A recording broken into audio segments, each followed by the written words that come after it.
Здравствуйте! Сегодня у нас 25 июня 2024 года. Сегодняшняя наша беседа о евреях.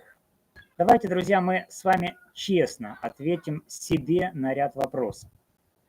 Мы с вами часто слышали о том, что евреи – это умные люди.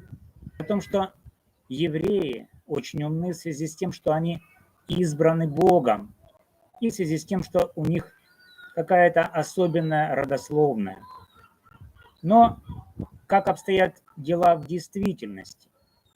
Честные ли это люди? Умные ли это люди? Искренние ли это люди? Избранные ли это люди? И обладают ли эти люди какой-то особенной родословной? Для того, чтобы ответить на эти вопросы, нужно сослаться на источники. В качестве таких источников будем использовать книгу Бытия, книгу Исхода, книгу пророка Исаии и такой источник, как Евангелие от Матфея. Что же у нас в книге Бытия? В книге Бытия описан эпизод, как Бог заключил завет с Авраамом. Бог призвал Авраама и пообещал ему, что в нем благословятся все племена земные. Что касается книги Исхода и закона Моисеева, данного евреям на горе Синай, то там была несколько другая ситуация. На горе Синай был заключен завет, имеющий формат обоюдных обязательств. То есть, если обязательства, данные Богом Аврааму, были односторонними, то обязательства Ветхого Завета, данные на горе Синай, были двусторонними. То есть, народ Израиля должен был соблюдать закон, и за соблюдение этого закона полагались какие-то там преференции. Что касается книги пророка Исаии, то там есть одно замечательное место. В книге пророка Исаии речь шла о знамении, и этим знамением была названа Дева, которая зачнет в чреве, родит сына и назовут его Эммануил, то есть значит с нами Бог.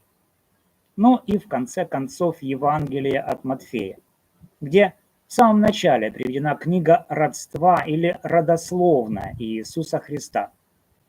Надеюсь, что многие из вас слышали о том, что Авраам родил Исаака, Исаак родил Иакова, который был назван Израилем, и так далее. До того момента, когда Дева Богородица родила сына Иисуса Христа. Родителей Богородицы, Иоакима и Анну, православные христиане называют богоотцами. И вот исполнился тот завет Бога, который Бог дал Аврааму, целью которого было спасение человечества. И от Девы родился Иисус Христос. Это согласно верованиям христиан.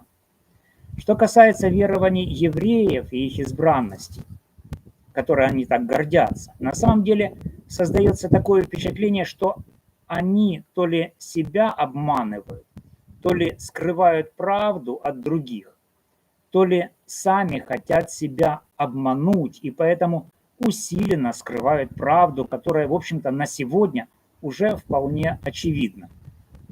Это правда о том, что целью завета Бога с Авраамом было не выделить евреев из других народов без какой-либо цели, а целью завета Бога с Авраамом было спасение человечества. Для чего необходимо было, чтобы Спаситель родился от Девы? Эта Дева, соответственно, должна быть из семени Авраама, и ей предстояло родить Спасителя, при этом зачав его чудесным образом без мужского семени. Спаситель мира родился от Девы, как веруют христиане, или еще родится от Девы, как веруют евреи, но и в том, и в другом случае современная еврейская практика заставляет их, то есть евреев, очень скрупулезно отслеживать свою родословную. Но это и понятно. Вот, например, даже гражданство Израиля тоже связано с тем, что будущий гражданин Израиля должен доказать свое еврейское происхождение. Происхождение, как это повествует Евангелие от Матфея, описывается так.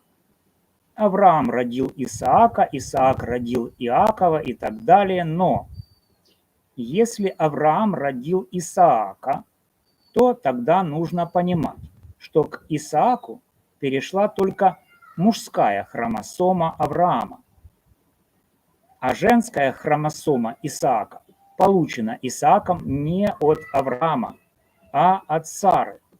Но мы знаем, что Бог заключал завет не с Сарой, а именно с Авраамом. И в конце концов дело закончилось или еще закончится тем, что девственница Богородица родила или родит Спасителя мира. Это означает, что в генофонде, в ДНК Девы Богородицы оказалась или еще окажется не женская хромосома Сары, а женская хромосома Авраама. Это я о чем? О том, что, как мы с вами знаем, в ДНК у мужчины две хромосомы. Хромосома X женская и хромосома Y мужская. Так вот, мужская хромосома Y от Авраама перешла к Исааку, а женская хромосома Исааком получена от Сары.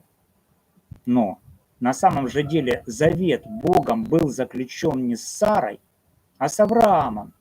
И поэтому в ДНК Богородицы должна попасть не женская хромосома Сары, которую унаследовал от Сары ее сын Исаак, а женская хромосома Авраама, которая никак не могла попасть в ДНК Исаака.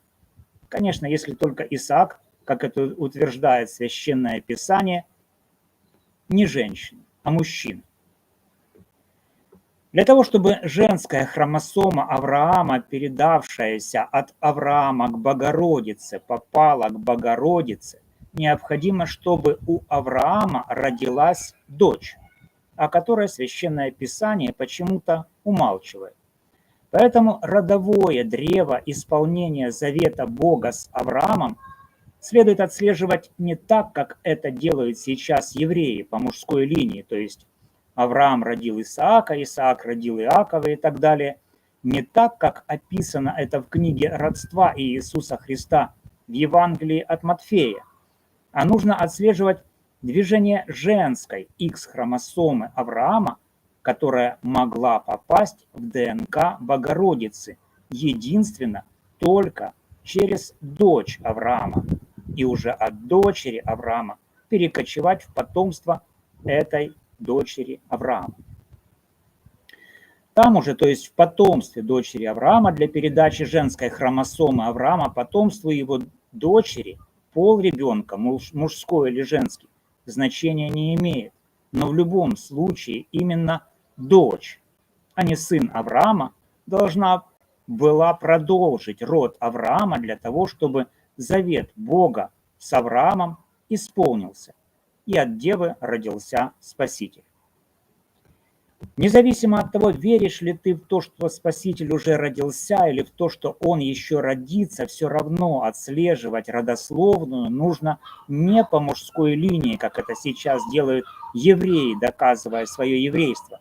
То есть Авраам родил Исаака, Исаак родил Иакова и так далее. Нет. Для доказательства своего еврейства нужно найти не сына Авраама, а дочь Авраама. И уже от дочери Авраама считать свои еврейские корни. Вот такая вот ситуация. Ну, а сейчас получается, что евреи утверждают, что они семя Авраама. Но то, как они считают свое родство, то есть как потомство сына Авраама Исаака, то это означает, что это семя Авраама, мужская хромосома, попавшая в ДНК Исаака, никоим образом не попала или не попадет в ДНК девственницы, которая родила или еще должна родить Спасителя мира. Вот такая вот ситуация. Поэтому для того, чтобы послужить завету Бога с Авраамом, для спасения человечества нужно считать родословную не так, как это сейчас считают евреи, через Исаака, и таким образом никак не приближаясь к исполнению воли Божией о спасении человечества и к Богу, а отдаляясь от Него. И если у евреев или у кого-то еще есть сведения о том, кто эта дочь Авраама и кого она родила, то вот так и нужно отслеживать родословную Спасителя мира. И именно тогда можно будет определить, кто же в действительности является избранным народом. А сейчас избранный народ – это вообще-то просто народ, который взял на себя обязательство исполнять закон. Трудно сказать, что какое-то избранничество состоит не в том, чтобы послужить рождению от девственницы Спасителя мира. Ну, вот как-то так. Поэтому о наличии каких таких исключительных умственных способностей можно говорить у тех людей, которые то ли обманывают всех остальных, то ли сами себя обманывают, считая свою родословную от Исаака, и не говорят о том, что эта родословная должна считаться от дочери Авраама, имя которой то ли им неизвестно, то ли они его утаивают. Вот найдите эту дочь и покажите, как женская хромосома дочери Авраама, которая была и в ДНК Авраама, двигалась от рода в род, и в конце концов, как она попала или еще попадет в ДНК девственницы, которая родила или еще родит Спасителя мира. Поэтому сейчас говорить о том, что евреи – это сильно избранный народ или какой-то исключительный народ, уже нельзя. Нужно говорить правду людям и правду самим себе. Поэтому, если есть у вас эта правда, определите дочь Авраама и прослеживайте движение женской хромосомы Авраама через дочь Авраама и то, как дальше эта хромосома передавалась из поколения в поколение, и как она в конце концов попала или попадет к девственнице, которая родила или еще родит Спасителя мира. Вот так вот нужно считать свою родословную. О каких-то исключительных умственных способностях или о каком-то избранничестве сегодняшнего этноса, называющего себя евреями, говорить сейчас нет оснований. Спасибо за внимание.